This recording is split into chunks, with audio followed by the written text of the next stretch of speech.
Good evening and welcome. I am Amarachi Ubani. Tonight, 2016 budget gets to the final stage as presidency receives details of appropriation bill from the National Assembly.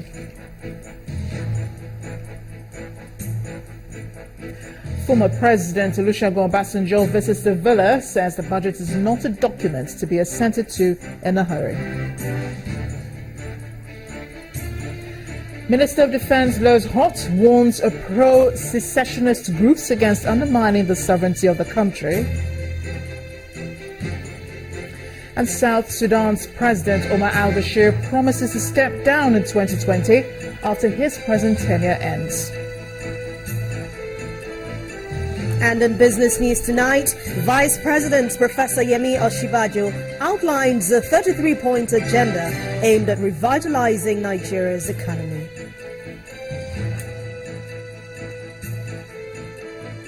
On sports news tonight, Nigeria's downward slide on FIFA's monthly rankings of football nations continues. The Super Eagles drop another 5 places to 67th. And from Abuja, I'm Yemisi Paye. Code of Conduct Tribunal commences trial of former Minister of Niger Delta, Godstay Orubebe.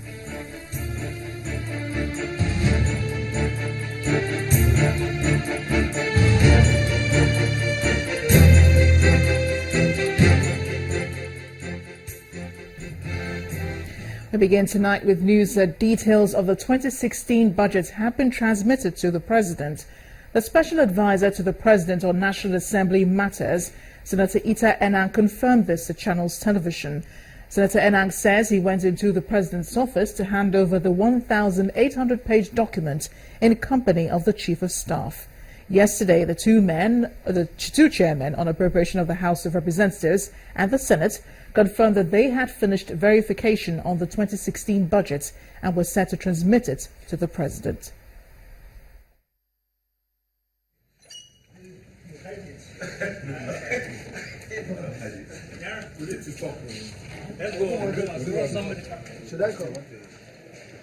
Can confirm that the budget, the details, which is the schedule to the 2016 Appropriation Act, has been formally received from the clerk to the National Assembly, and we're transmitting it to His Excellency Mr. President today.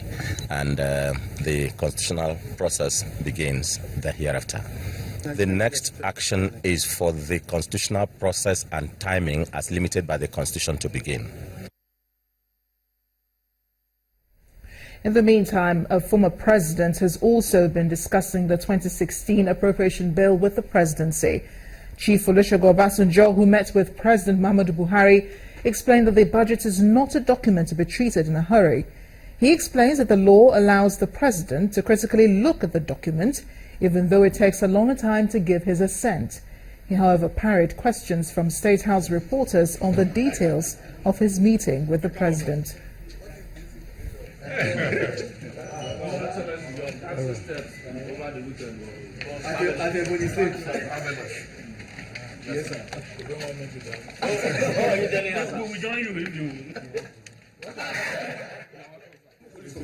Well, you know that not too long ago I was out there, so I come to share some of my experiences with the president. What are those experiences? If I say I share experience with my wife, you will ask me waiting I talk with my wife. Your Excellency, you were mentioned as signing projects without details during your time. Was the issue of budget, did it come up during these meetings? I sign budget without detail. That's what the National Assembly.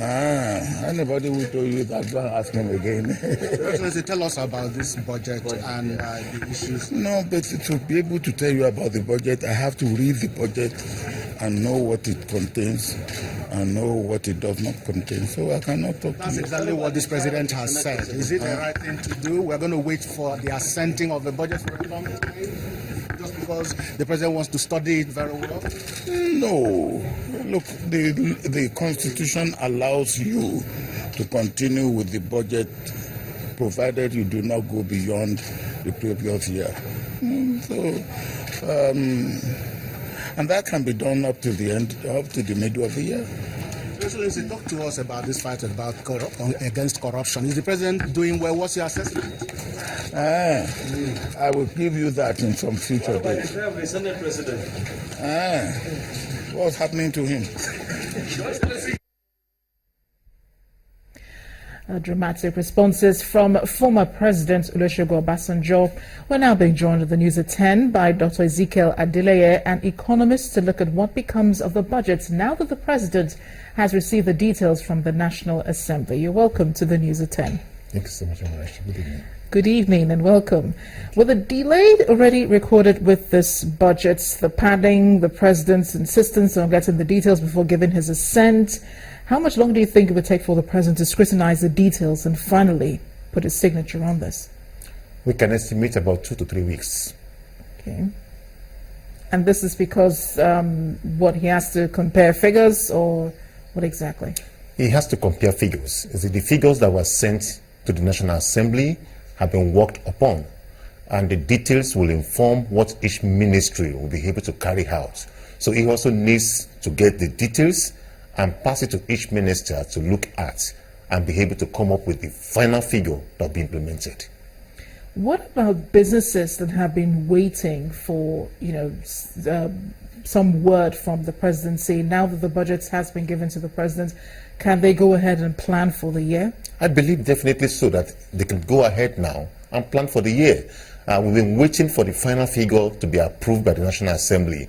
Now that this has been approved, the total figure was given last week. Now we have the details being passed to the president, and once the details are looked into and agreed upon, assent will be given. It becomes a document that we can call law that can now be implemented by each ministry, and we can see actions coming up from each ministry now. But how much have businesses been affected by the non-passage of the budget? With all this weight, how much have they been affected? Well, not much has been lost, because then the presidency has the opportunity of implementing the previous year's budget, at least for the first 3 months of the year. And this one being passed into law now will also take effect for the next 12 months, taking us into next year, March as well. So I believe that not much has been lost, except that it has not enabled the current policy of this government being implemented as they would have loved to if we have had a budget being passed into law by January this year. Speaking of implementation, how can this be achieved? The period of time that has been spent trying to put this budget together and then finally handing it over to the president, because that we're already in the second quarter of the year.